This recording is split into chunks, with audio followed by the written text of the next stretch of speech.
Side by side, I can feel it, it burns like fire. Worlds collide, an unstable landscape, side by side, but that's what this mandates. Be it might, and unlikely allegiance, we will fight because that's the best defense. No turning back, for such is our path. This day we find a glorious death. Glorious death.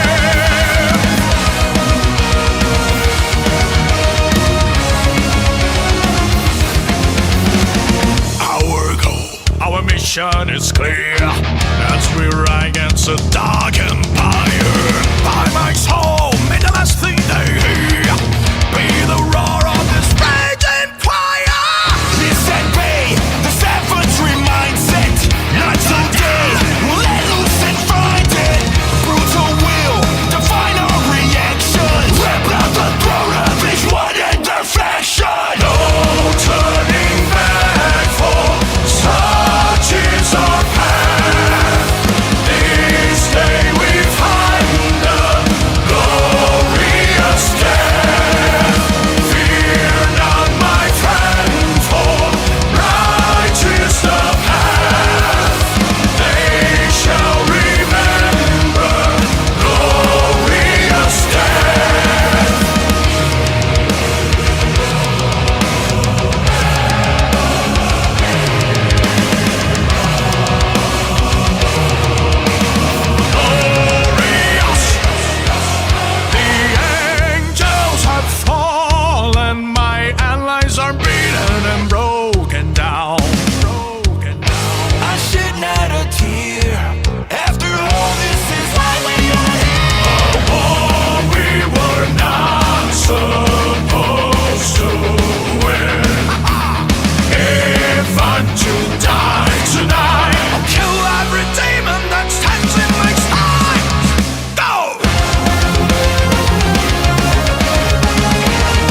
Hooding Services has a bundle for all budgets. You can be fully protected with emergency response for just $49.99.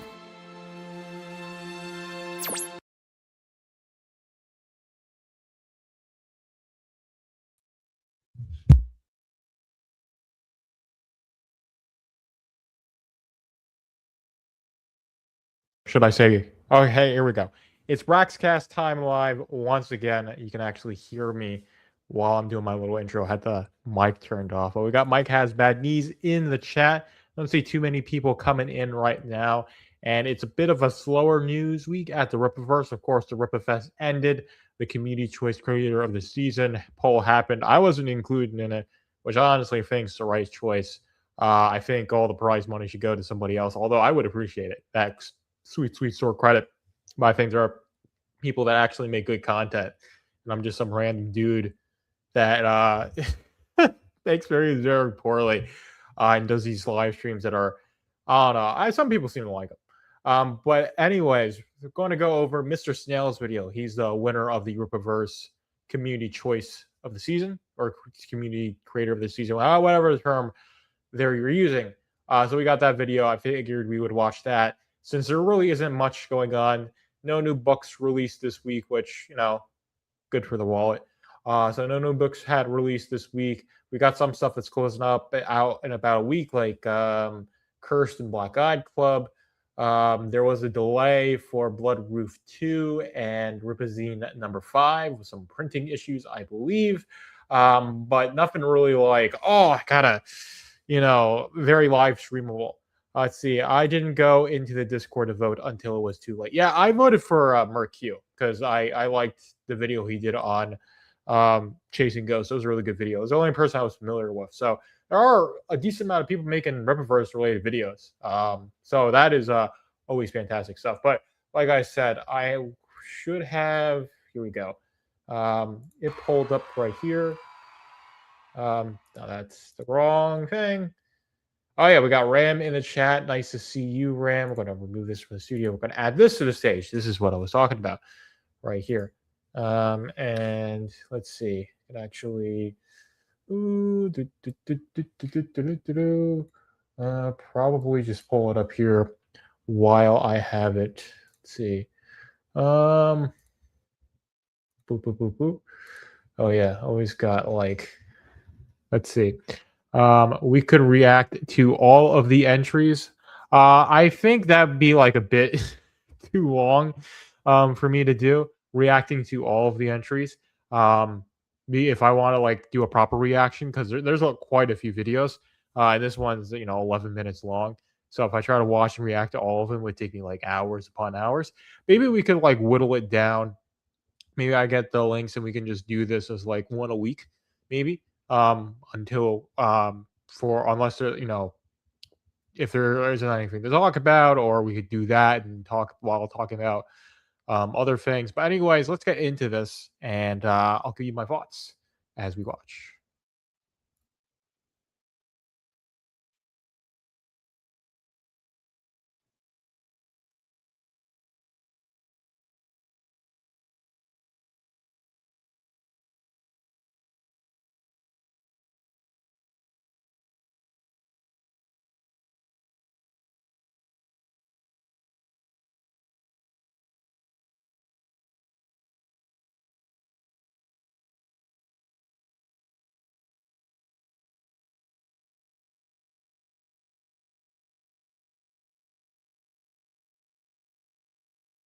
Yeah, I'm going to stop this right here. And like, Destiny is not something I ever got into. The first game came out when I was 16, and I was a Halo like fan like all the way through. So all the Bungie Halo games that I love them all. And I was like playing Halo 2 on the Master Chief Collection pretty recently.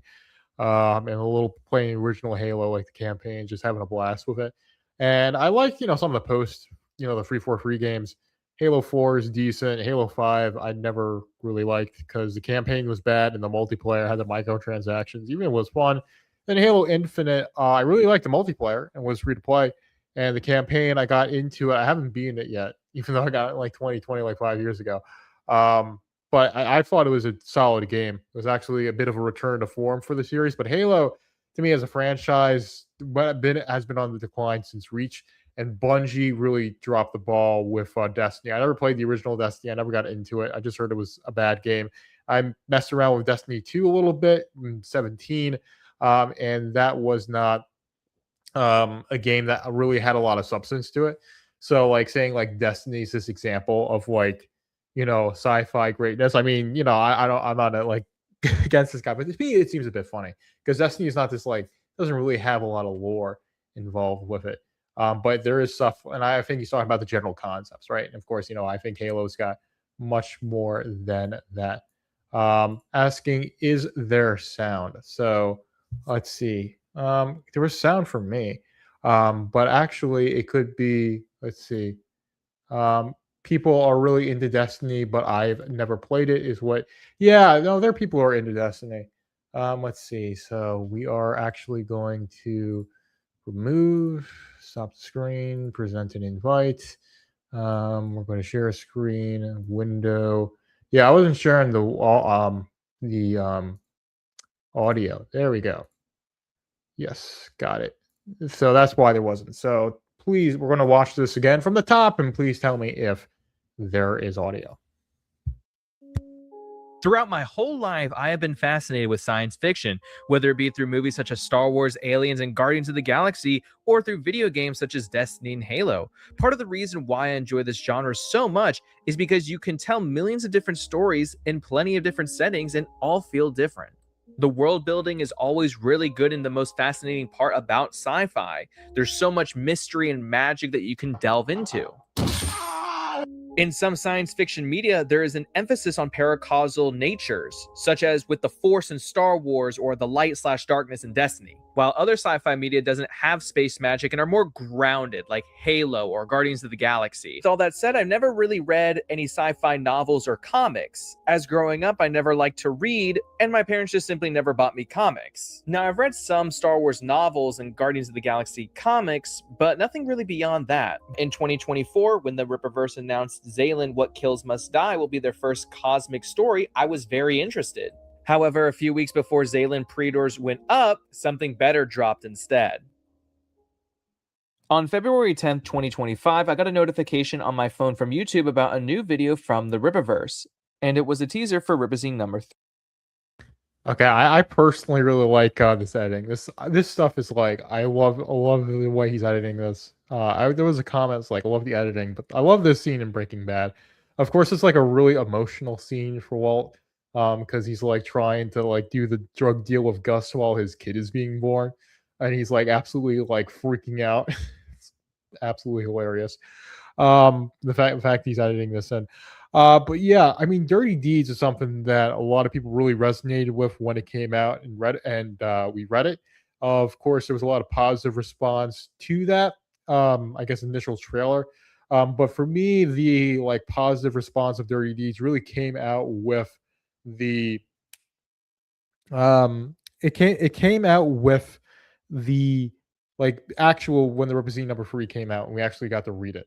That was like universal praise, and that's why there's an ongoing series, which is going to be going on for as long as the fans want it to. As long as like the sales justify it, then we're going to keep getting more Dirty Deeds. That's what Caro said in a comment. Of course, I did send her a link. I believe I sent her a link, and I sent it to her like the day before. If I give her a heads up, then she might come on. I did a little bit, but she might be busy. I love to chat with her. But again, this is fantastic editing. And yeah, I do think Dirty Deeds is it's fantastic.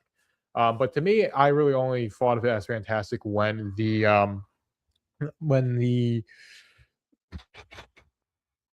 to me, I only thought of it as fantastic after having read it. And I wasn't like, oh, uninterested, but I just like that's when it really resonated.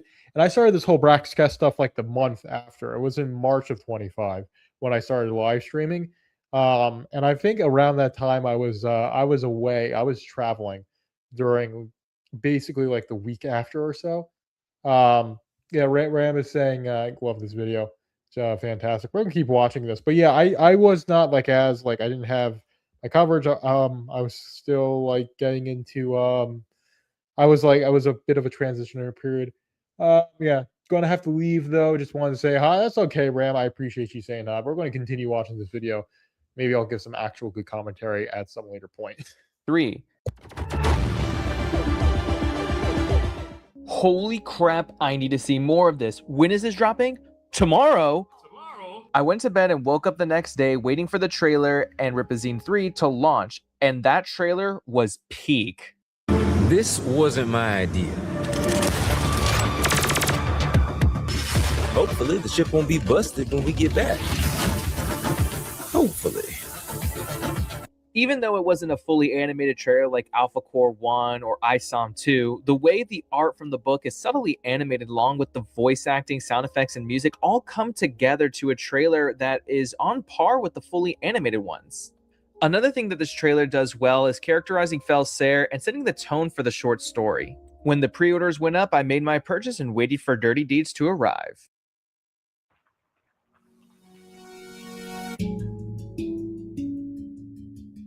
Dirty Deeds stands out as one of the best written material hands down. The pacing is very well, and the cuts to different members of the crew don't feel jarring. Although the story is incomplete as we skip the hard part, it doesn't feel like we're missing content or left unsatisfied compared to other short stories like Cross to Bear or Salvage. When the short stories prioritize telling a complete narrative, they show the strength and weaknesses in the author's ability. Yeah, no, I don't disagree. I mean, Cross the Bear, especially in terms of the short stories, does leave you a little bit unsatisfied. Salvage, I'll give a little bit of pushback. I really liked it. It just has a massive freaking cliffhanger. That's a book that's supposed to be launching this year. Is that still happening, guys? Can we get a confirmation? And again, I gotta say, yeah, the good editing on this is really good. I probably could do stuff like this. It just takes like a good amount of effort to do, and I've got like really bad editing software. Of course, you can use like DaVinci Resolve and stuff like that. When I do upgrade the computer, if I ever build a new one, I'm going to have to get onto DaVinci Resolve if I go on to like DDR4 because it's really, this is like, I think it's like from 2018 or so, the software that I use. I could do stuff like this, but it does take time. So this is like, finding all the footage, stringing it together. But yeah, this is done really well. It's not like, I'm not like poo-pooing him or saying like, oh, it's not like the most like high skill thing. It's just something that takes a lot of time and care to do. And he clearly put that in, and gotta give props to him for that. To tell a story. Caro has earned my trust and confidence with how well she told the Dirty Deeds story, that any more future narratives that she chooses to write will have my full support. With regards to the plot of the book, it's pretty simple, but that isn't much of a big deal as most of the time spent is giving each character a moment to shine and separate them from the other characters within the book. The book starts with us in the middle of a chase scene, with one half of the crew on the ground being chased while the rest are in the air waiting for their arrival. The ground crew's getaway car looks like something that you would find in Overwatch. The pursuit abruptly ends when the enemy's city becomes under siege from Twix and gang. The ground crew, knowing what the right thing to do is, turn around to help their former enemies fend off the attackers. The rest of the crew in their spaceship provide aerial coverage against the alien threat. The following pages reveal each of the characters' abilities/skills, and each one distinguishes themselves from their fellow crewmates. The ground crew is able to fend off the enemy attack, while the air crew destroys the enemy flagship, which has some sort of cloning or genetic experimentation going on that could be explored further in the future. The book ends with a breakdown of what happened and a comment mentioning that they have a long way to go in their journey. Even with a simple and sweet plot, I am very satisfied with the reading, but we are not just here for the story, we are also here for the characters, which have the potential to be some of the best in the Rippafest.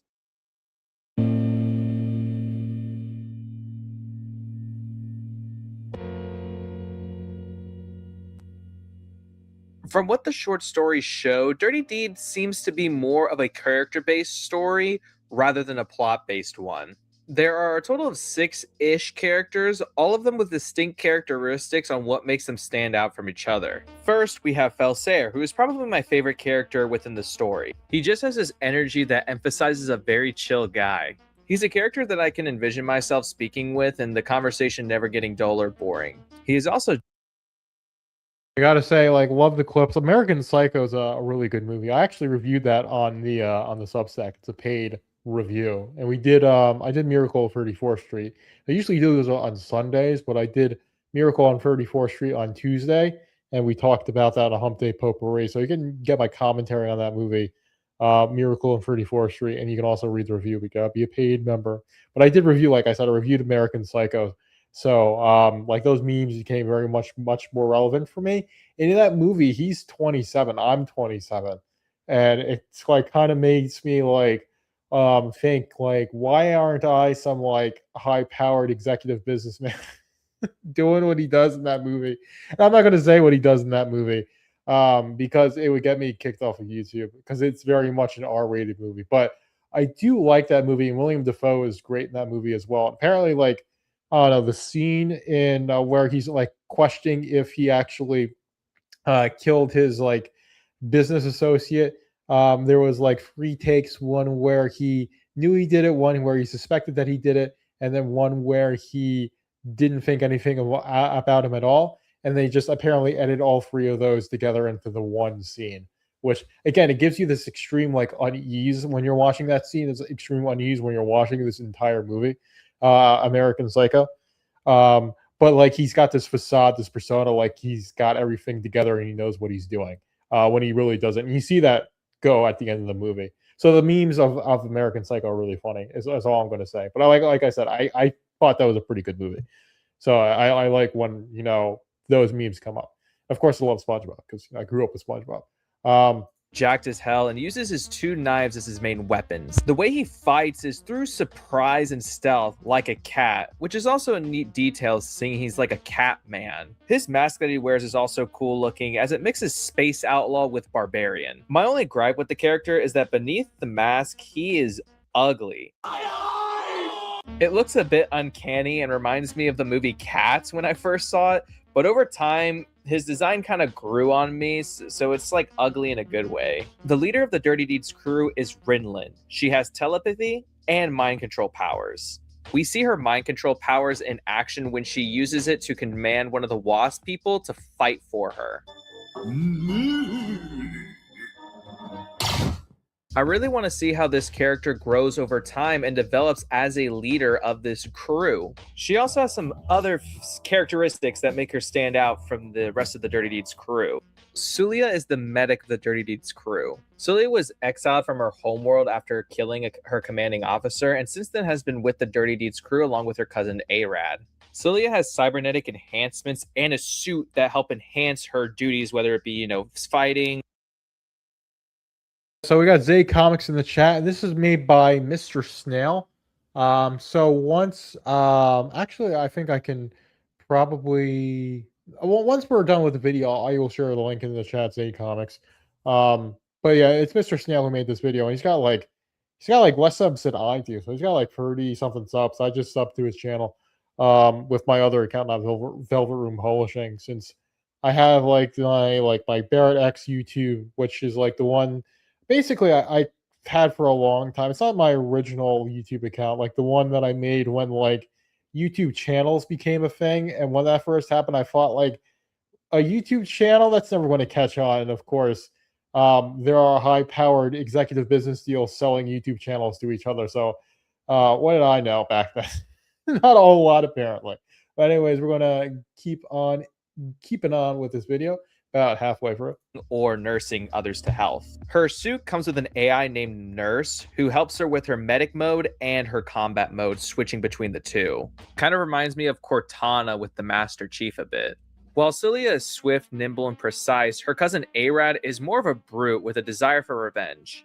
He also has an AI companion with his gear, the Singularity Sword, which fuels his desire for revenge, as it has a mind of its own and is very bloodthirsty. The Singularity Sword reminds me a lot of weapons from Destiny, which have a bad habit of being either an AI robot or a god turned into a weapon. Arad was also kicked out from his homeworld as he committed a bunch of war crimes and slayed the royal family. For right now, his only goal in life is getting revenge on his uncle for manipulating him to do the horrible things that he did. Spingy is a literal Spider-Man and was also kicked out of his home. If I had a nickel for every time a character within the Dirty Deeds crew was exiled or kicked out of their home, I'd have 3 nickels. The reason why he was kicked out of his home was because his race thought he was pretty stupid. Even though Spingy was pretty intelligent in his own right compared to his race, he's not that smart. His web slinging abilities come in handy when trying to repair the ship or get from point A to point B really quickly. His design is also well done, as spiders are generally horrifying, so making his design cute and not scary was definitely the right call. Also, his name is literally impossible to pronounce without spending a few years studying and learning flawless Geonosian. Say my name.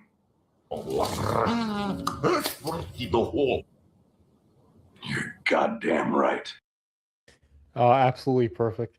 I memed that one with Fallout 4 back in the day. Well, it was like 10 years ago.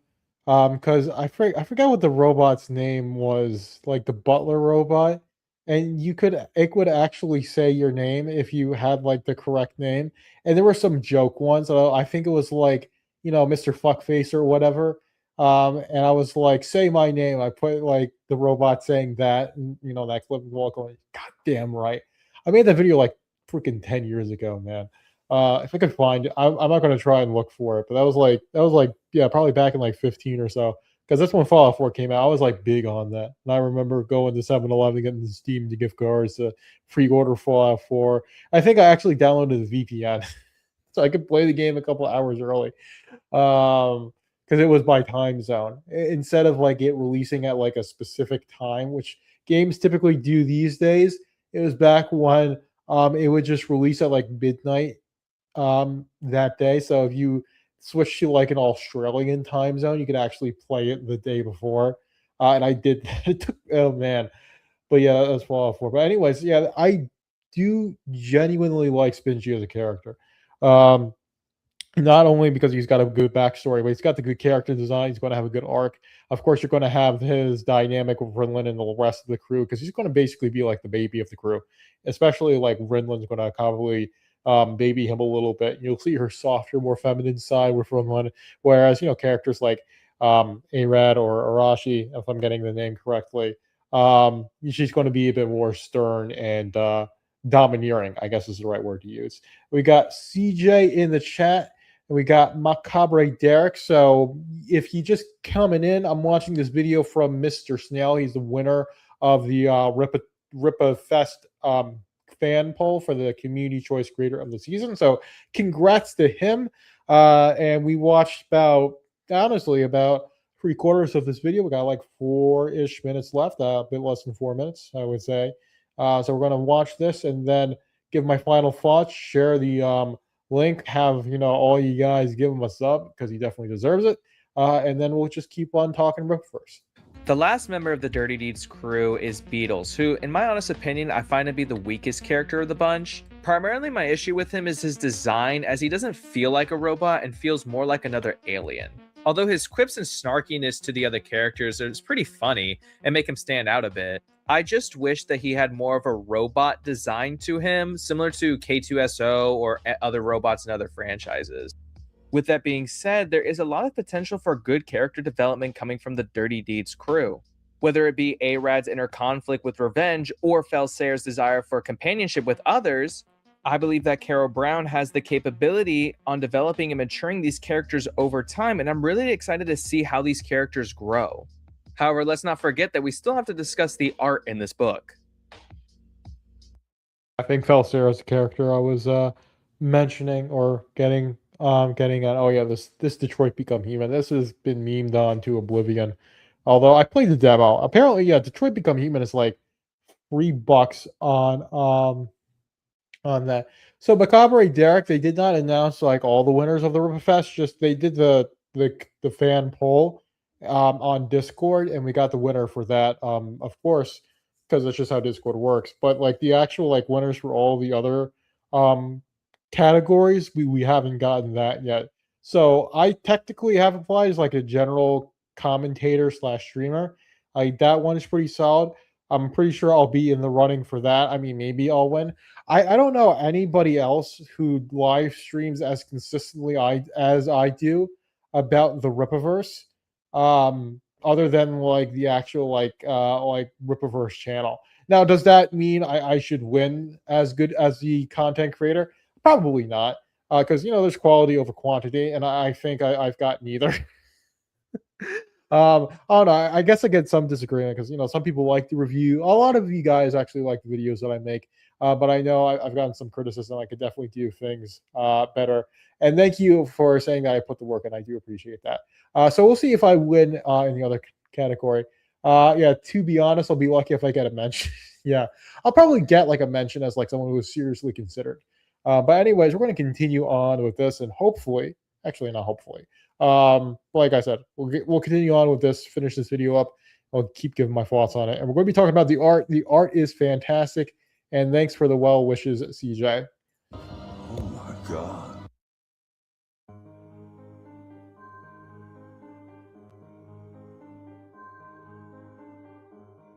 Let me just start off by saying I love the artwork and the art style for this book. In my opinion, I find that stylized art is better than realistic art. Characters are able to be more expressive and display a lot more emotions, and it helps make your comic book look more unique and stand out from the rest of the bunch. If I had one little nitpick, is that I find the ship to be rather bland in its design. I don't think it fits the term illegal warship that well. However, besides that nitpick, I still find the art superb. Evan went all out for the design of the characters, and honestly, I don't think any other artist can do these characters justice. The Kanan White cover doesn't fit the characters that well. And whoever did the art for the Dokuman cards for Dirty Deeds needs to be fired immediately.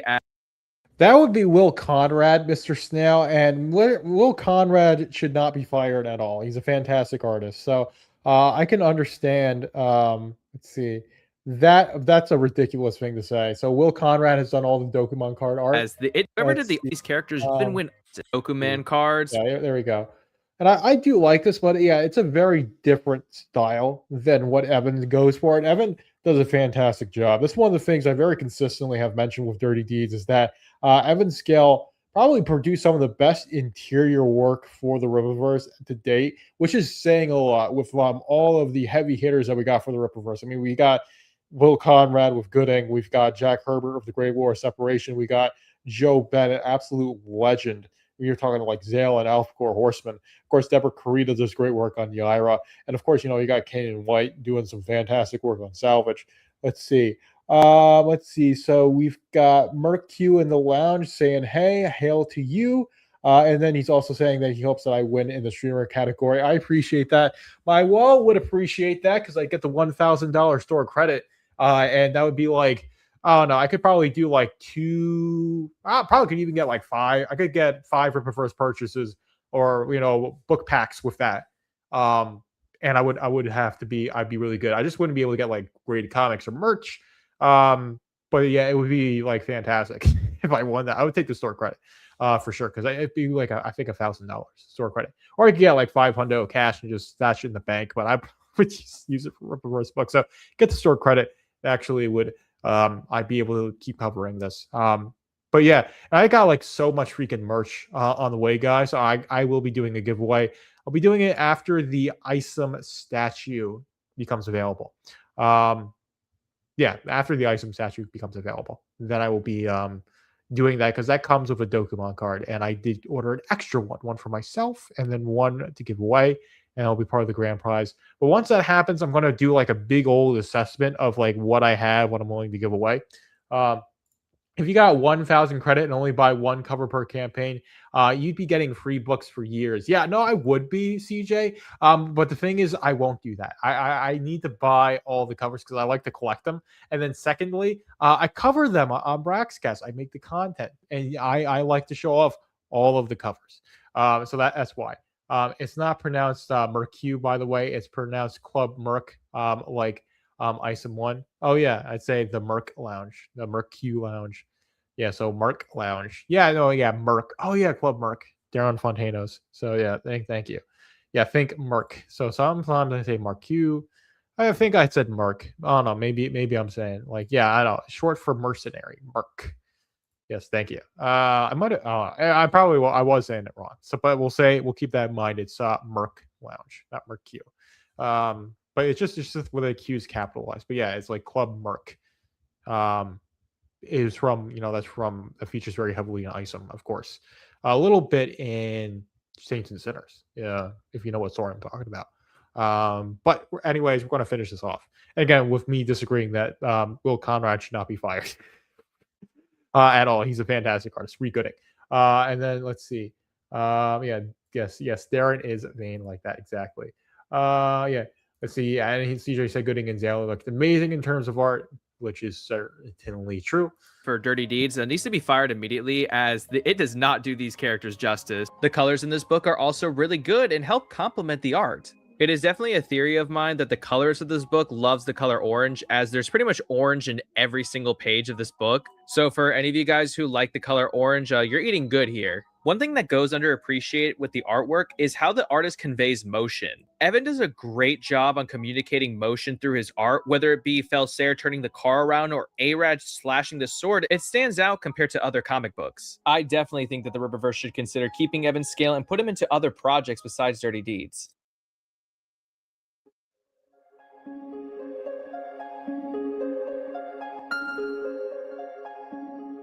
The future of the Dirty Deeds crew is looking pretty bright. It has already been confirmed that a follow-up story is in the works, and the writer has also confirmed that she has a script in place for their next story. Whether it is a full-on series like Yaira, a limited series like Great War Separation, or a graphic novel like Salvage or Zalen remains to be seen. The community thoughts and sentiment behind Dirty Deeds is also pretty positive, so I'm definitely expecting either a full series or a limited one. There are countless of stories that you can tell with these characters, so only doing a limited series is a serious missed opportunity. Now, Zalen was the other sci-fi comic that came out, and I thought it was pretty good. However, if I had to choose which one would be getting the ongoing series, it would definitely be Dirty Deeds, as I think the story would work better as an ongoing series. If you haven't already picked up Rippazine issue number 3, I strongly suggest you do so, as not only does it have Dirty Deeds, it also gives you a preview for some other Rippaverse books. There is also a Rippazine collection which acts more like an anthology book, which I also recommend. This short story means so much to me, as it reminds me a lot of sci-fi media that I grew up with. I love all the characters, the art is fantastic, and there's so much potential for a good ongoing story here that I definitely think that the possibility of us getting an ongoing story is pretty high. Did you like Dirty Deeds? If no, comment what you think could be better about the story. We want to see Caro and Evan do their best after all. This was Mr. Snail live from the Shell House, and have an awesome day. Okay, that was a fantastic video. Like I said, this guy's only got 19 subscribers, which is a bit ridiculous. This video did well, 529 views. Of course, this was December 1st. So this is just before we got that announcement of the the series for Dirty Deeds, which I believe is, like I said, ongoing for as long as the fans want that. But again, this is the link to the video, so go give it the watch time. Subscribe to him. He did fantastic work. Absolutely fantastic, like I said. But we're going to go X out of that. Next thing we are going to be talking about, Student of God. I don't believe I see him in the chat, but he wanted me to cover this. So this is the next thing we'll be going. And again, we'll be putting my... No, not like that. Like this. Woo! Like you can see my face. Anyways, we can go actually put it back here. So that way I'm looking at this other screen. I had it on my second screen because it took up the whole screen. He was in the chat, if I can see. Oh, yeah, Student of God is here. Fantastic. Sorry I missed you. Did I miss you? Yeah. I saw it. What up? Yeah, I kind of missed that. Let's see. For live stream, see your channels and Bats. I'm familiar with Bats a little bit. I haven't really watched much of his content. I do watch like Financial Audit, like Jay Dyer videos, stuff like that. But I couldn't delete the YouTube app off my phone. I disabled it, and I deleted Twitter. Never installed it on this new phone that I got over Thanksgiving. So like nobody has been talking about Sam. I have touched on him a little briefly. I did go over his Dokumon card a little bit, but I had this theory that the Horseman was Sam. That was my first theory that I came up with. It was spectacularly wrong, and I thought it was. But it was like a really interesting, little fun theory that I posted. And this Dokumon card had him on a horse, which really oh man. But it turned out to not be the case because Sanford Willard is not Hector Lee Caporello, and I honestly think it's better that way. It would have been really interesting if he was. Again, it was a terrible theory, but I liked it. It was my terrible fury. But yeah, in honor of that, let's put on the Horseman hat and talk about who isn't this character that totally is not the Horseman, Sanford Willard. So we've got Sanford Willard is in ISOM number 1. So basically, this is a scene in ISOM number 1 saying, like, I'll take the lift though. My keys and phone are still in the shed. I think, love the ethic. I think it's time you met some of the ranchers and get trained up because at this rate, we're going to need someone to replace our boss. All about ISOM, starting to go out. So let's see. Macabre Derek is saying that he really needs to get a copy of Saints and Sinners. I'm missing only a handful of books, but I have to be careful with he has to be careful with spending priorities. Yeah, I wholeheartedly agree with that. I definitely need to as well. I've made a lot of really even now, I'm still like I'm prioritizing the wrong things. Especially like Rippazine, spending on Rippavers stuff. January will be a little bit of a better month for me. I won't have to buy gifts. We'll see with the job situation. But I should be, I don't know, regardless, I will be making more money in January because it's going to be a 5-week month where I might have a new job. Who knows? Who knows what I'm doing? I'm all over the place. But anyways, you can always go to my Substack, Velvet Room Publishing, become a paid member, and help me heal my bank account. You don't have to do that, but I would appreciate that. And of course, I got the pinned comment in the chat. You can directly support Velvet Room Publishing. Send me money on PayPal. Like I said, so I can spend it on Ripper's books. Let's see. So Macabre Derek says Sam feels like his story is a sort of a werewolf arch. The mark on his back is lurking and still an unknown. Yes. So ISOM 2, he is kidnapped. It was an ambush. Don't know where Sam is. I don't know what this is, but it looks bad. Then at the end of ISOM 2, he's found alive in a cave full of demons by Bloodroof. And of course, in ISOM 3, kidnapping. Yeah, she's speculating on why Sam was kidnapped. And of course, you see his marksmanship improves. So he definitely has this physical change about him that we're just beginning to see. Because ISOM 3 does focus on a lot of stuff that isn't necessarily Sam. And then Gooding is doing tests on him and doesn't really know what's going on. So Gooding's still trying to figure this out. We see Gooding is a bit out of his depth whenever supernatural stuff arises because he couldn't handle the demons at Bloodroof Castle. Bloodroof was able to do it. I wouldn't say easily, but she was able to get it done. If you read Bloodroof number 1, it was not an easy endeavor for her to eliminate the demons in what is now her castle, but she was able to do it. Whereas Gooding was basically unable to do it at all. So when you've got something that's supernatural with the Devlings basically infecting Sam and giving him these powers, he's going to try and figure out what it is, but he's going to be, like I said, out of his depth on this because it's not really attuned to what his thing is. But of course, Sam is a best friend to Avery Stillman. Sanford Willard is a skilled and confident ranch hand. When he gets taken by the Devlings, Sam returns with a dark secret of his own. And he's, of course, burly, 6 feet tall, 205 pounds, about my size. And, I'm a pretty big dude. So yeah, brown hair, thick beard. Again, this is I probably could, I'd have to I could get some dye because my hair is basically black, not brown. But I probably could very convincingly play like Sam. I could cosplay Sam. Just get some brown dye. Keep growing the beard out because I did get it trimmed for Thanksgiving. My mom wanted me to. But I'm not shaving for the rest of the season. It's a bit warm. It actually rained and all the snow went away, which makes me sad because I love the snow. But it's going to get cold, man. It's going to be a brutal winter up here. Because it was cold. It was really freaking snowy where I did Tecumseh last weekend. That was a 3,997 foot mountain. And it was cold. Although I was really bundled up with hiking. So I got a bit sweaty, but that was what is the dark secret? Who knows? That's why it's a dark secret. So the dark secret probably, of course it has to do with him being infected. Maybe he could be becoming a demon, getting demonic powers. Maybe he's got some sort of connection that's forming with Dokumon. But it's going to have to do something with what happened to him with the Devlings. Like I said, it could be him getting demonic powers, which would really, of course, conflict with Isom's character.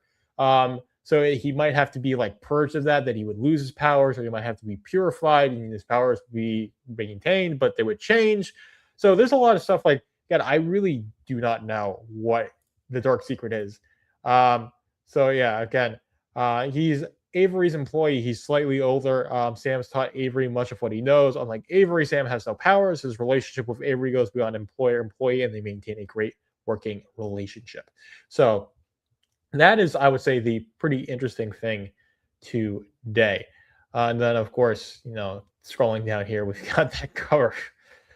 Basically, it says, it says Sam returns with a dark secret, and that's the end of Student of God's Fred. So I guess we can speculate wildly on what the dark secret is, but to me, it's probably that he's got some sort of demonic power going on about him, and that's going to very massively conflict with Isom, and that's really all I can guess. Let's see. Let's see. So we got Garfield's Bizarre Adventure in the chat. Nice to see you. Hopefully you're doing well. Sam is the next host of Shadron, Brain Pineapple, Apple Pens. Pineapple. I've got an apple. I've got the pen. Pineapple Apple Pen. That was like big in 16, man.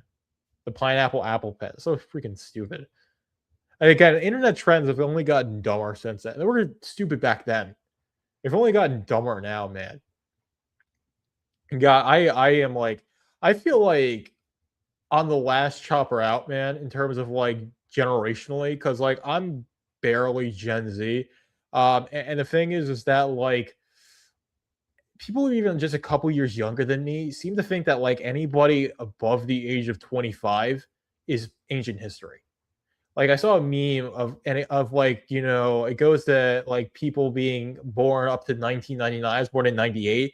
It's like we have officially reached Unk status. And I'm like, so I'm just old enough to be relegated to ancient history with the rest of you old folks. Even though I'm not that old, man. I'm not even 30, man. So I'm still pretty youthful. But I just feel like I'm a lot older than I actually am.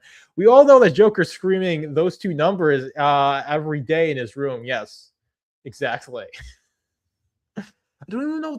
Again, I've gotten to the understanding that it doesn't mean anything. You're literally just saying those two numbers for it to mean nothing. And again, I remember why was 6 afraid of 7? Because 7, 8, 9. I remember saying that back in elementary school. And I also remember saying 8 and 8 went out the door to buy Nintendo 64.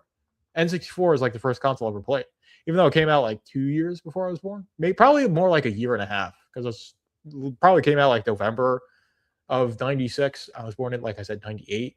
So like I was playing it basically around like when I was around like 3 or 4, playing Mario Kart 64. You still have ties to something that is between generations. They have no such ties. Yeah. So like I remember Blockbuster. I remember watching video cassettes. I remember like watching TV, like watching reruns, of Nick at Night, and like, having like a Motorola Razor.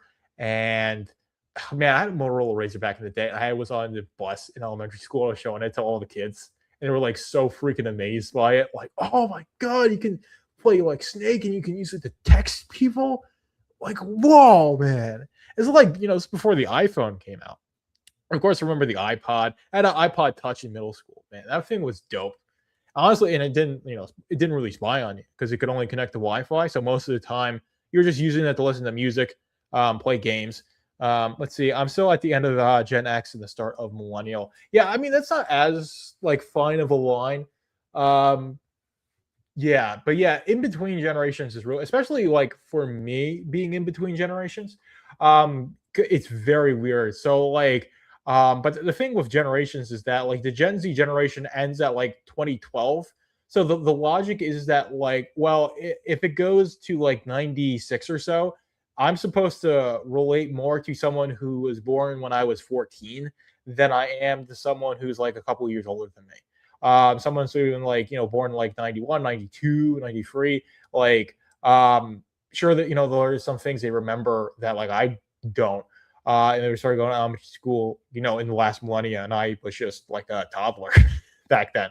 But the thing is that like I'm going to be able to relate far more to someone that was born in the early 90s than I am someone who was born in the early 10s, right? Like I said, if you were like 14 when you were born, I was 14. when someone in 2012 was born. And I was like, you're born after Skyrim came out. You're born after the iPad came out, man. I'm like, I remember when the iPad came out and we went to the mall. I went to the mall with my dad and he picked it up because it was just like, oh, the iPad's so freaking amazing. And it was like the last thing that Steve Jobs launched, and he died the next year because he had this pancreatic cancer. So Steve Jobs, like the Steve Jobs era of Apple, like I remember that like very well. Of course, you have like, the older iMacs, like when everything was like clear plastic back in the 90s and the early 2000s. If it could get to 100K, but it'd probably take a serious push, probably would take Eric going on something like Friday Night Tights. Yeah, we can check the Rippafest crowdfunder. And we can do full screen layout. We can actually go and do let's see. Let's see here. I'm at a loss of what to do. There we go.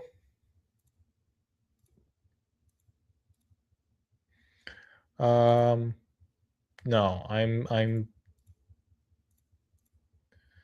let's see here.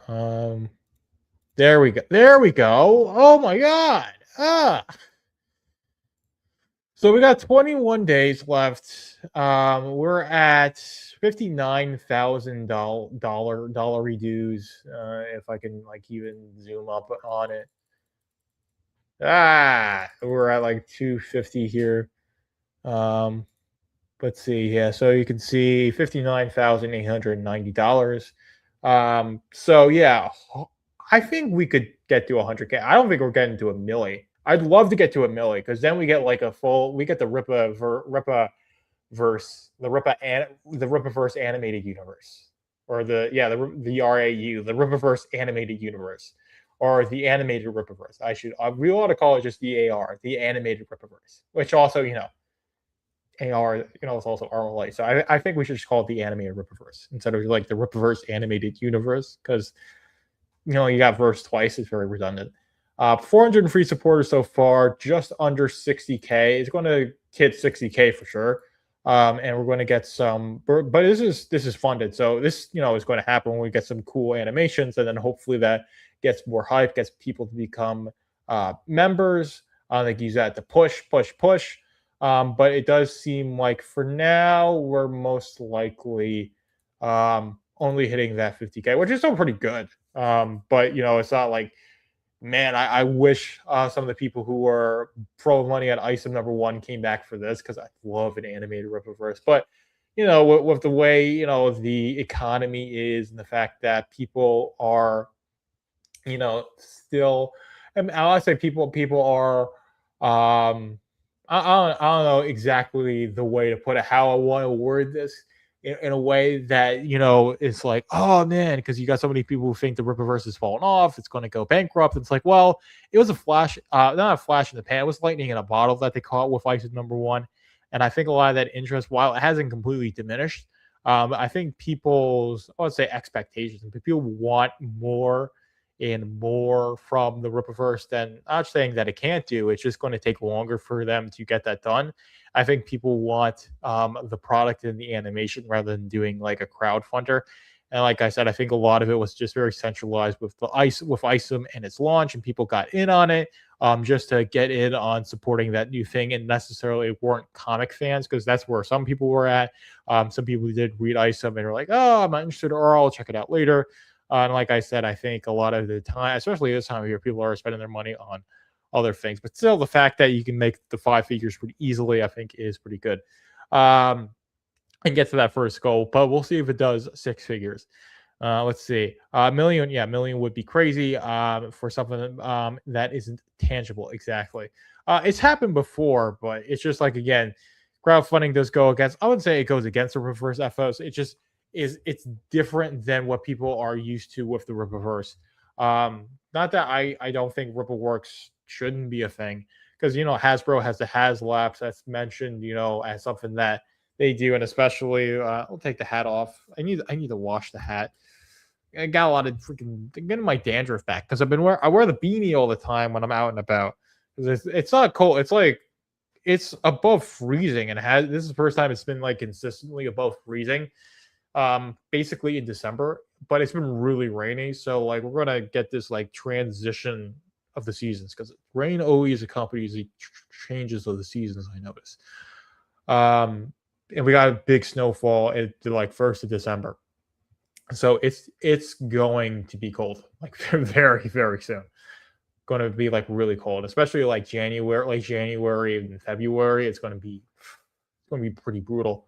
But anyways, that is the update on the first Rippafest crowdfund, the first Rippaworks project. It got funded. It's on its way to making 10K past the funding, which I'd say is pretty good. I think it's respectable, but of course, if everything isn't making $1 million, it's somehow a failure. Which again, I think when we got really hyped up with ISA 1 launching, that's how I was. I was like, oh, everything's going to be like that because I really got wrapped into that because it blew past my expectations. But like I said, there was a lot of factors with why ISA 1 was as successful as it was. Excuse me. That just don't exist for the rest of the Rippaverse. But anyway, it was like a month ago, Az was talking about Haslabs with Rippa, and I could see his wheel spinning. 2 weeks later, Rippaworks was launched. Yeah, totally. But I think it's something that probably was floated before that they were thinking about doing, because people are always asking Eric about video games and comics and all these sorts of things, and I would love like a video game to go on Rippaworks. And I'm not talking about like the game that I want, like the multi-million-dollar game. I think that's something that'll happen in time. But they really need to do like a big thing. I don't know. Maybe it takes working with Angel Studios for them to make a full-length movie to get like the funding for it, while they retain the rights to it, and they can make something pretty big happen.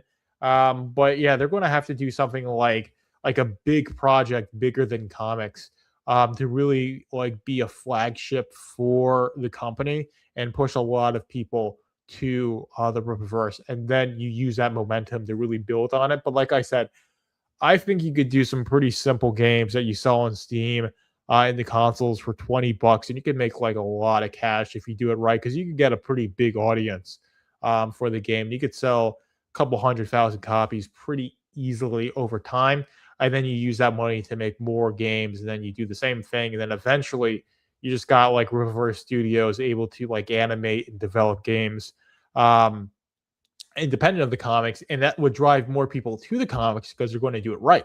They're going to make all the characters look like the characters. If you got a fighting game, they're going to make them reference things that actually happen in the comics. If you have like a beat 'em up story of Isom, it's going to follow the ill-advised arc.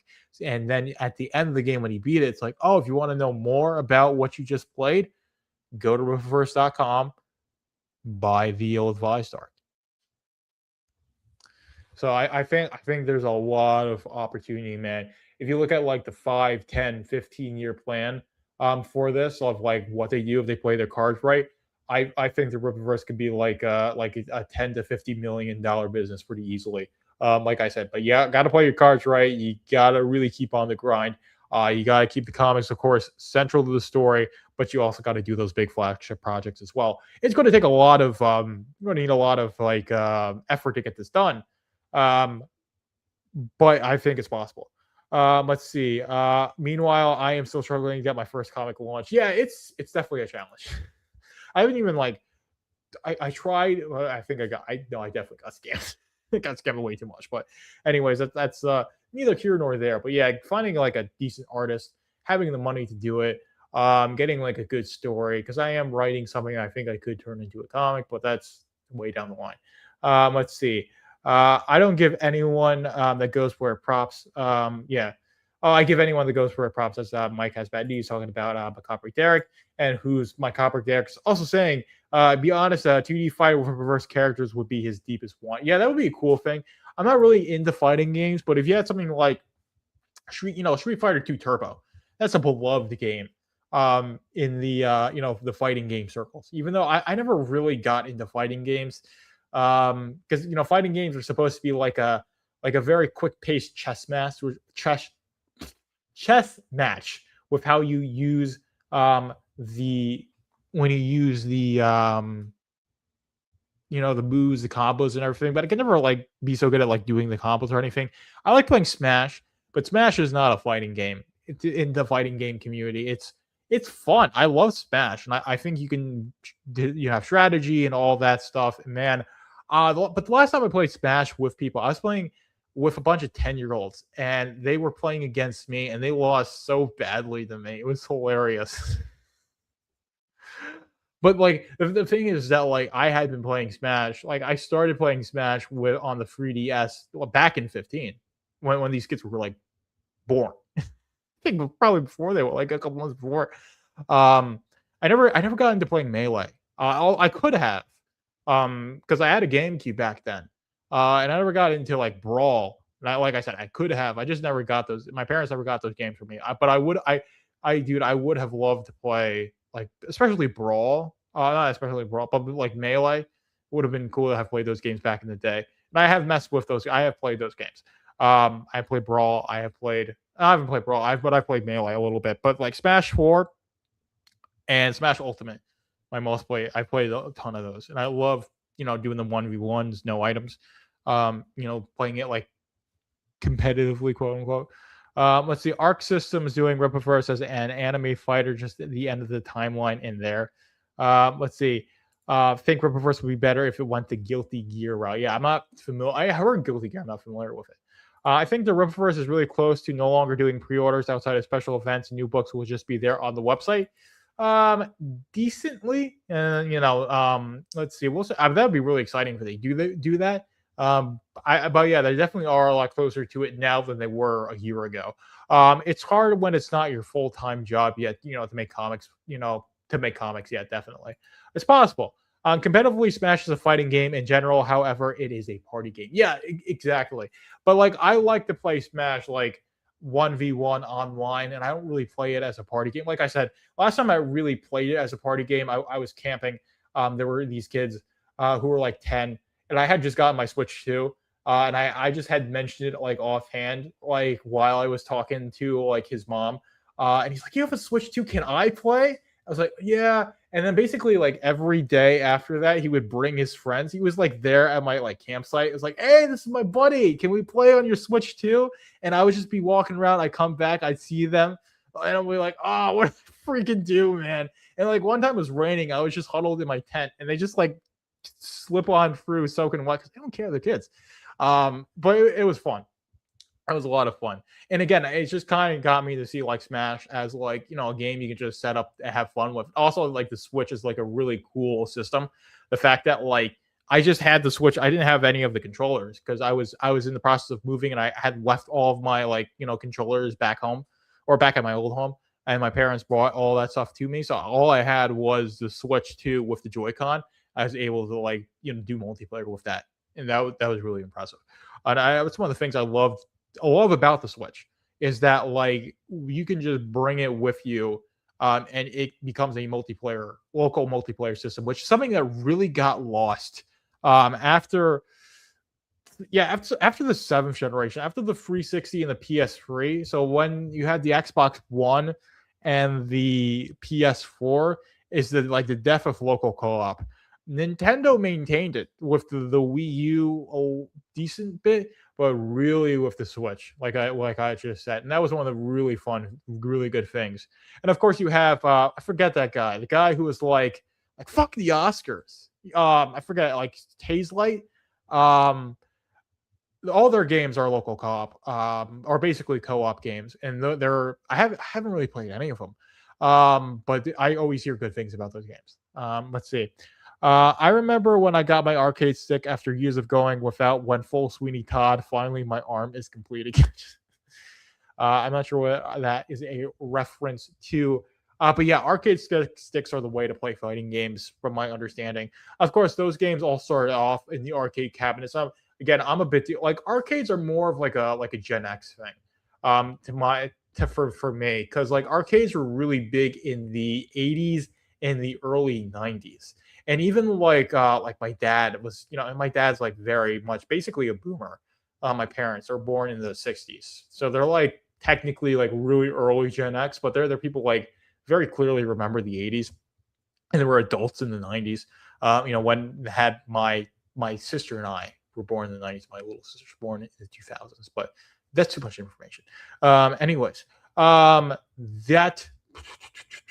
But my dad's like saying like, oh yeah, if you're at the arcade, you want to go on someone's machine, you put your quarters on there to show that you want to play. So stuff like that. But yeah, arcades were really big in the 80s and the early 90s, and they started to fade as like home consoles got more advanced. But like Dave and Buster's is the like one arcade I remember like going to. And that wasn't like an arcade like arcades were back in the day. And of course, like I remember Chuck E. Cheese. The quarter challenge. Controller is a controller. The reason I use an arcade stick is because I'm getting older, so it's easier on my hands. Yeah, no, that's understandable. Like arthritis. But yeah, one thing is like I like to lift, and it's my left hand. I feel like going a little bit when like I do RDLs. These are Romanian deadlifts, and I use my lifting strap, and I'm doing like 405, 425 RDLs. Like it really strains my wrist having like all of that weight, like even with the lifting strap, like all that weight like going against like your wrist. Like it does a number on it. And like I'm kind of starting to age because like especially with having moved, having like done a lot on me, like mentally, a little bit physically. But when I would do RDLs, let's see, hook grip, gotta search that one up. So yeah, it could be like how I'm grabbing. Yeah, for me, it's because I draw so much, but I've been training, doing it more and more. Yeah, no drawing. I've done like typing and stuff like that's probably one of the things. But let's see if I can search up hook your IP. What am I even? Oh yeah, so yeah, hooker's method of gripping a barbell using many strength related sports. Oh yeah, I see that. Yeah, it's different. You just hold with your like thumb, and you let your hands rest. So basically, like that, instead of like doing like that, just let your like carpal rest. That's actually probably a better way to do it. I'll try that. But yeah, it's just like it's a lot of weight, so I want to keep my hand. Hook grip hurts, but you won't drop. I don't drop the bar. I don't drop the bar. I feel like I'm going to, but I don't because I have the lifting strap. But the thing is that what I would do, I wouldn't drop the bar when I do RDLs. But what I would do is I train until I couldn't do it anymore, and my entire body would just go, and I put the weight on the ground, and then I would take a break, and then I would deadlift it back up, and I would move it back onto the rack, which is a really intense deadlift because mostly a typical deadlift is just you just lift it up, you drop it right back. But I would lift it up, walk a little bit forward, rest it on the rack. And I would do this after doing a set of RDLs, basically to failure. And then I would have done that after doing like squats, barbell squats, almost a failure. And I could do that really consistently. Even back when I was like 24, 25. Now, like I'm 27, which again, it's not that much older. But yeah, I need to like kind of get back into doing that. But I can still do like I get a hack squat. Like I maxed out the hack squat machine, 540 pounds, which this again, that's 12 45-pound plates. It's annoying to have to get like the amount of like weight I have to do in order to like get a good working weight. That's the annoying thing. Like kind of makes me wish I was a bit weaker because then I would have spent so much time racking and re-racking the weights. Even though like it's nice, like it really strokes the ego when you put so much weight on the barbell, you do the squat and you can just like see like the metal bar just like bend because you got so much weight on it and you can actually tolerate it. I don't even bother with those machines. Yeah, I mean I like the hack squat machine. And again, racking and re-racking is part of the set. And actually, it's scientifically proven if you don't re-rack your weights, you not only do you not gain muscle mass, you actually lose muscle mass. It's been scientifically proven. So re-rack your weights, guys. You don't want to be a soy boy. But anyways, I don't know why I'm talking about weightlifting, but I like weightlifting. So we're doing this. It's not the Roman Empire. Sorry, Garfield. But we are. I'm gonna talk about this. I do like using I was very skeptical of using machines when I first. I was like, barbell movements are the best, like free weights. But like some machines, I actually like. I like the hack squat machine because you just have the stability of that. Again, I don't do it to failure, but it's just nice to be able to like hold it and have much more stability than going that. Apparently, yes, I'm apparently going for that Spartan build. I'm not sure. I'm not sure if I was going for that Spartan build, but yeah, I mean, it's what I look like, and again, you can see like I've got that. I don't weigh 300 pounds. I don't stuff my face with pie every second of the day, like some people. You know who I'm talking about. But yeah, I mean, I haven't made all the best decisions in terms of like dietary choices, and I could definitely be. I used to be really consistent with going to the gym. I definitely need to get back into it. Let's see. Meanwhile, I'm just doing push-ups on the counter because I'm almost 400 pounds. Hey, you got to start somewhere. Apparently, I was talking about my comedy, Derek. I wasn't, but hey, man, whatever level you're at, just start there. Just be consistent. Weight loss happens in the kitchen. So take all the garbage food, get out of the kitchen, eat vegetables, plain meat, cook for yourself. It's hard this time of year because everybody loves to eat all the garbage food and invite people to have the cake and the Oreos and the casseroles and the big Christmas dinners and all of that stuff. So I can understand this time of year being harder, but like again, yeah, if you are 400 pounds or almost 400 pounds, then you got some dietary issues. And if you go like Alan Roberts I was pretty healthy already, but if you go to Alan Roberts, who has like dealt with overeating and he has like coaching for that, I would suggest like looking at his content and getting his coaching sessions. Yeah, Christmas desserts, yeah, exactly. Yeah, those freaking Christmas desserts will get you, man. At Thanksgiving, man, I was scarfing down like the Oreo cake by mom. It's more sedentary lifestyle and cheap food to maintain the budget. Yeah, I mean, you can still like again, I like getting the more like expensive like food, but you can still eat like cheaply. Like you can get like cheap ground. You can get those like 3 pound pack. Like it's not the best for you in terms of like it being factory farmed, but you can get rice. Um, the 3 pound packs of ground beef at like market baskets around here. That's the cheap grocery store. But whatever, like Aldi, even I think Aldi you can get like grass fed ground beef pretty cheaply if there's an Aldi by you. You can shop cheap and healthy. That's the thing. Yeah, 12 apples is $30 here. That is expensive, but you can. I think I mean, I guess it depends where you're at. If you're at a place where food is more expensive, but if you can get to like an Aldi or something like that, or like a Stop and Shop or a ShopRite or HEB if you're in Texas, you can find good deals on cheap food. You don't necessarily need to be eating like fruit all the time. I'm saying like rice, beef, chicken. And again, the stuff's going to be a bit pricey, but if you're eating, Canadian. Oh, that's why. Yeah, Canada sucks, man.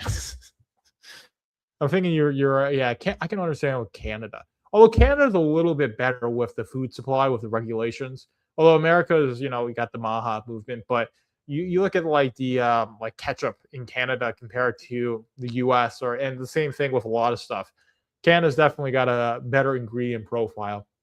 But yeah, I still think hopefully you can find some like I said, do like rice, beef, and just mix it in with like canned tomatoes and just eat stuff like that.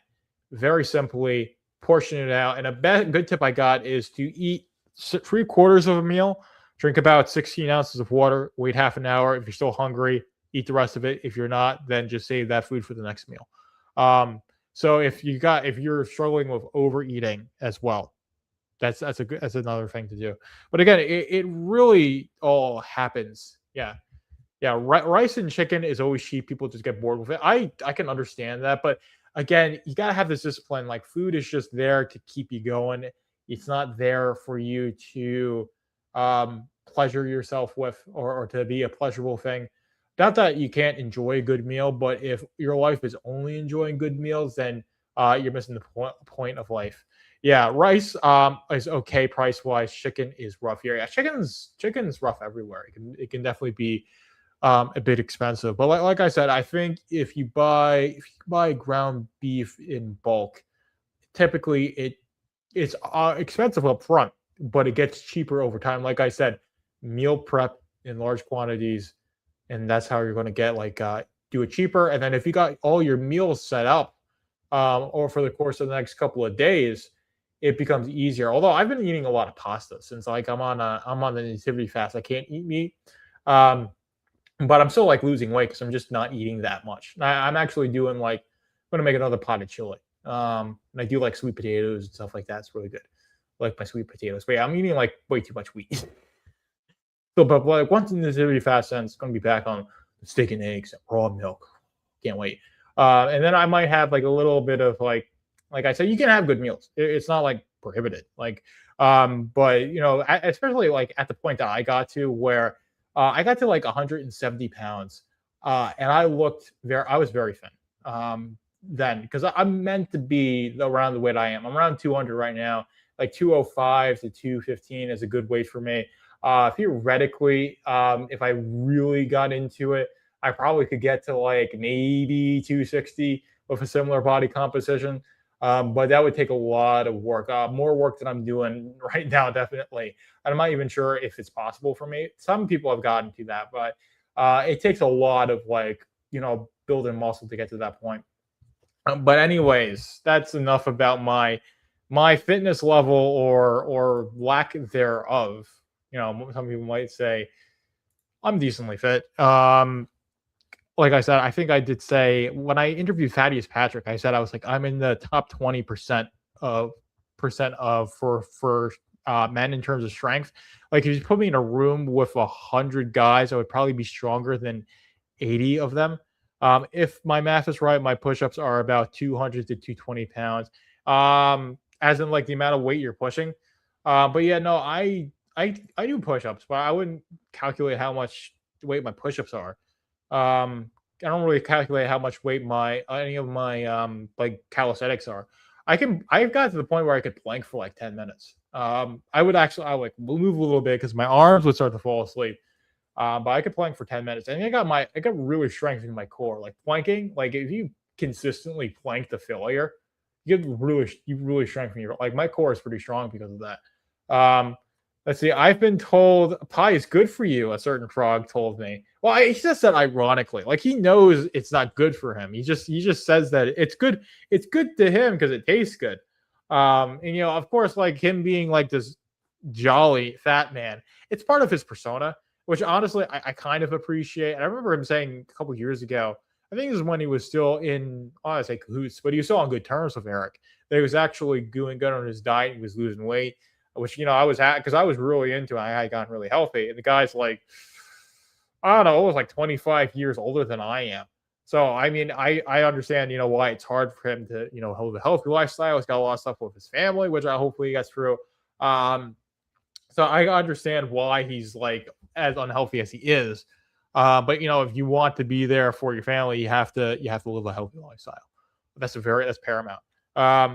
Yeah, jolly. That's no longer true. That's why I said is that he had the persona of being a jolly fat man. That's how he actually is. That he actually is this like jolly, kind-hearted person. It's like the character he gave off. It's kind of part of the reason why I got into All Caps Comics as much as I did. Was that he was a pretty likable person when I started watching his content, and then I saw him for what he was, and there were people who were talking about this like before because he had a history of doing stuff like this, and then when the fallout happened with Eric July, I was like, dang. But like I said, I backed Rainbow the Brute and Cyberfrog Free, and I Merc. I almost said Merc.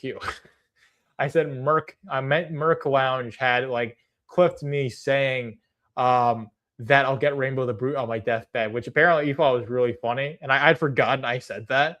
I was like, yeah, I stand by that. But honestly, I will have to amend that and probably say at this point, it would be generous for me to say I would get Rainbow the Brute on my deathbed. That's not enough time for such a masterful work, man. I'll be like I'll be a ghost, right? It'll be the ghostly version of UPS. It will be delivered to me. Maybe a couple centuries after my death. Oh boy. Yeah, so we've been going at it for almost an hour and 22 minutes. So again, big appreciation of Mr. Snail for making that video. Like I said, that was the big, fact that the Rippafest has closed out. We've done that.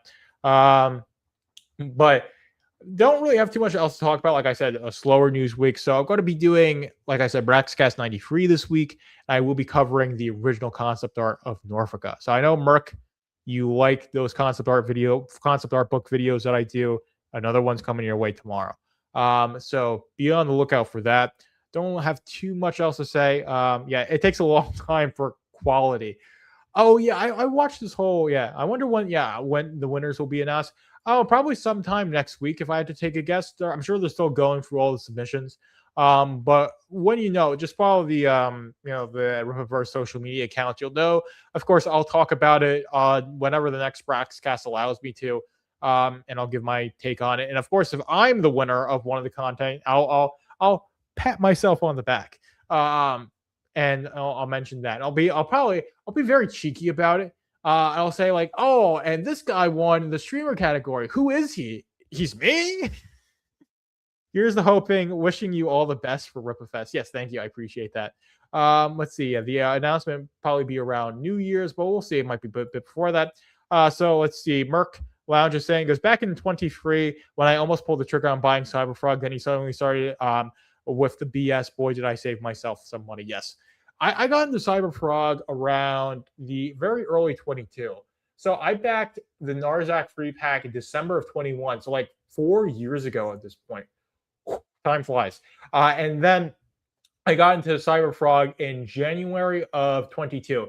And I started with reading the Cyberfrog Warts and all the 90s War Omnibus, which apparently has a more complete edition now, which I'm not sure if that's ever going to materialize, but I have the 90s Warts and all Omnibus. I read that. I really liked it. Then I read Blood for Honey. It took me a very long time. In fact, when I got Wrecked Planet, the Falling Out had happened, man. So I got it on the Wrecked Planet Second Chance campaign, and that launched around the time ISOM 2 launched. So that was like summer of 23, if I'm getting it correctly. And then a couple months later, the Falling Out happens. And then... Wait, no. I'm getting it. I think Cyberfrog 3. You see, this stuff is so I can't even remember. Again, I don't even have Cyberfrog 3, man. But whatever. I backed the Wrecked Planet Second Chance campaign. That might have been, I think that was in 22. And then Cyberfrog 3 was launched around the time ISOM 2 launched. Now, of course, I still don't have that book. Who knows if I'll ever get that book. I read Wrecked Planet. Decent. I really like Blood Honey. I think that was a good one. Wrecked Planet's decent. I did my review of Wrecked Planet. Dark Harvest was a book that was Dark Harvest was a book that I really, I didn't care that much for. I think he's a great artist. Other people disagree with me on that. But Dark Harvest, like that story was just not that good. In terms of like the dialogue with the Vespis, I've heard his reasoning that they're supposed to be like SJWs, but it's just too wordy. And if he didn't have Eric Weathers lettering for him, like basically almost any other letterer would probably be really overwhelmed with the amount of like words that are on the page. And Eric Weathers is a fantastic letterer, so he lays it out perfectly to make it really readable.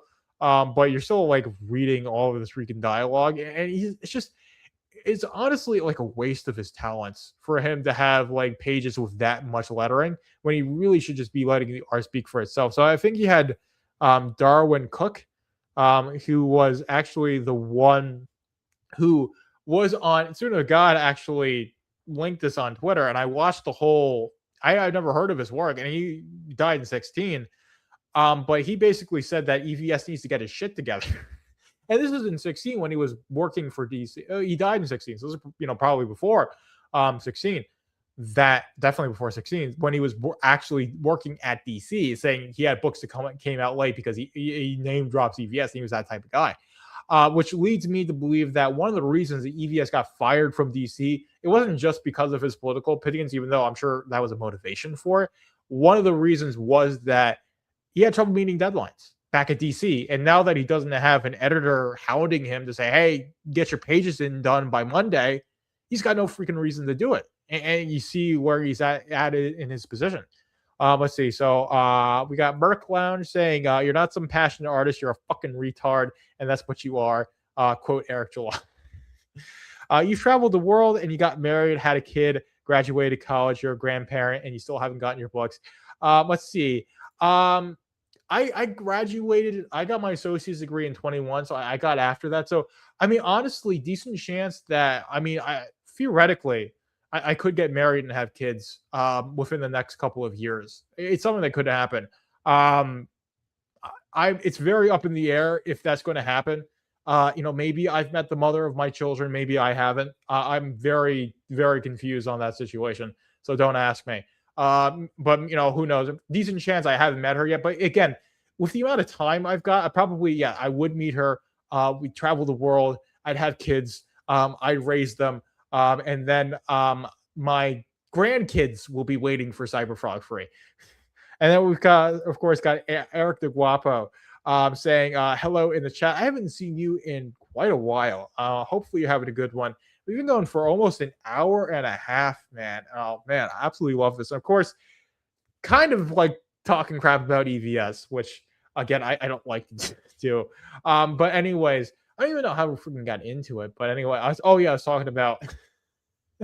I mean, a very subtle, not so subtle dig with the weight thing, saying that I'm not 300 pounds, but and then we got into talking about that. But anyways, generally hope All Caps Comics does well, because if he does well, then the entire comic industry can do well. And like I said, I like Cyberfrog, I like Rainbow the Brute. I wish I could read Rainbow the Brute, but I like Cyberfrog. I like the idea of Cyberfrog.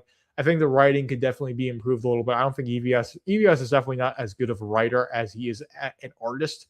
So if he had a writer, because again, he had people like Jeff Johns writing for him, and he was doing better then when he was just an artist for DC, and he had better scripts to work with, although I haven't really read any of that stuff. Let's see. It was my comment about Pi, how we got into it. Yes, Merc Lounge. It's a case...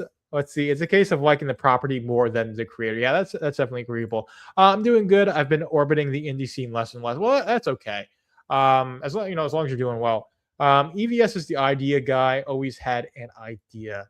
Yeah. That's the thing, is that ideas are a dime a dozen. It's executing on the idea. And again, there's been some execution, but not enough for the way the indie scene has developed. It's not. It's not 2020 anymore. It's not like 2019. This is not the time in the comic industry before the Rippaverse came, before you have, iconic comics very consistently putting work out. I mean, you even got guys like, you got Phenomenova, stuff being released consistently. And again, I'm not sure, Phenomenova, I'm going to get the free pack for that, review it. And I want to interview Vaughn Coleman, because I think Vaughn Coleman's a bit younger than I am. He's 24 or so. So I'm probably 3-4 years older than he is. So it'd be very interesting to interview and talk to him. And just get his opinion on things. EVS is at his best when he has a handle. That's what Eric DeFloppo says. Yeah, can't disagree. But like I said, I hope the indie scene works out well for him. But I think it's working out well for him. It's just not working out well for his fans. When it comes to the indie scene, I'm there for Rippaverse, Iconic Comics, Vaughn Coleman, and Hojo that I can name. I think he's 25. Yeah, okay, so I'm 2 years older than him. He's the kid you can't get in. You can't get into the buffet line by himself. That's a funny analogy. But anyways, let's see if I can choose. Yeah. Let's see. We got, if I can find. Yeah. So I mean, Vaughn Coleman. Yeah. So there aren't that many people in the indie scene that are younger than me, because a lot of these guys are people like EVS's age, like Gen Xers. They grew up in the 80s and the 90s reading comics. But let's see if I can see. See Vaughn Coleman, right? But yes, I don't know. Like I said, I'd have to interview him, and I'd have to ask how old are you, man? And then I think I'm older than he is. That's the thing. But slightly older. I'm not like I said, I'm not that old, but the thing is that to like most of Gen Z and to basically all of Gen Alpha, I might as well be ancient. Let's see.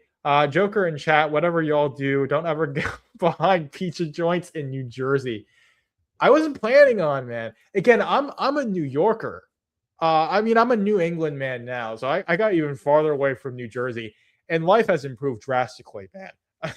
But again, I hate New Jersey. I have a burning hatred of New Jersey. New Jersey's the worst, man. And again, people will say like, "Oh, you're from New Jersey," and I'd be like, "Oh, but you're from Long Island." I'm like, "Yeah, well, Long Island shit. At least it's not New Jersey, though."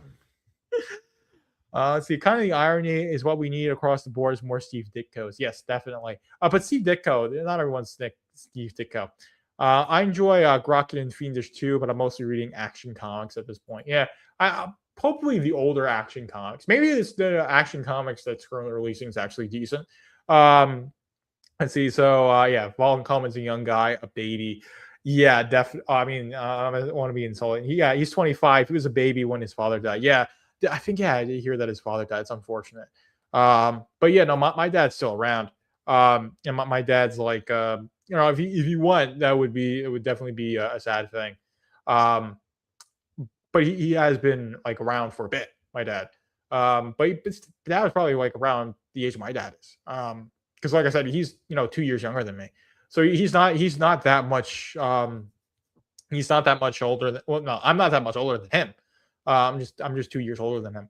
Yeah, Von Coleman's a cool guy too. I haven't read his book, but I have some of the art and it looks good. Yeah, no, I've seen the art. Like I said, I got the free pack, so I'm going to read it and do an overview on it because everyone talks about how good Phenomenova is. He was a firefighter at 9/11, got killed in the towers. Oh yeah, that's unfortunate because. Oh yeah, if he's 25 now, he's born in 2000, so he would have been like a year old. I was free when 9/11 happened. Yeah, so he doesn't even remember his dad. Oof, man, that's sad. Yeah, but yeah, I think I remember him mentioning that on Twitter. But yeah, that is quite a tragedy. Yeah, literally being a baby when your dad passes away. Of course, that's what happened with Charlie Kirk. That was a real tragedy as well. But he seems like he's grown into a fine young man. And I of course, me being 2 years older than him is kind of a weird thing to say. Yeah, he dedicated Phenomenova 1 to his father. Well, yeah, that's very touching. Let's see. But yeah, like I said, so it makes me excited to review Phenomenova. And like I said, I want to review Phenomenova, and then Von Coleman. I mean, if you watch this Von Coleman, I'd love to interview you sometime. Of course, you can always DM me, or you can go on the stream and talk Rippafest, and you can talk about whatever you want, whatever you don't want to watch. But yeah, Von Coleman's definitely like a contemporary of mine. Because like I said, I'm only 2 years older than he is, even though technically we're born in different millennia, just barely. Because I was born, like I said, I was born in 98. So I was around in the 90s, or the very end of the 90s, but I was around for a full year of the 90s. 1999, that was my year, man. That was definitely my year. This was not the year 1999. But yeah, I mean, I was doing stuff back then. Apparently, my mom took me to see Toy Story 2 back in '99, and apparently I cried, so she had to go and rewatch the movie. So yeah, it feels like 26 years ago you watched Toy Story 2 at some movie theater, and you're wondering like, why is Wolverine this crying baby? That was me, and I apologize. But anyways, I'm going to leave it here, guys. Hopefully, you guys enjoy this one. Like I said, an hour and a half has been good. Is a good time, good length of stream.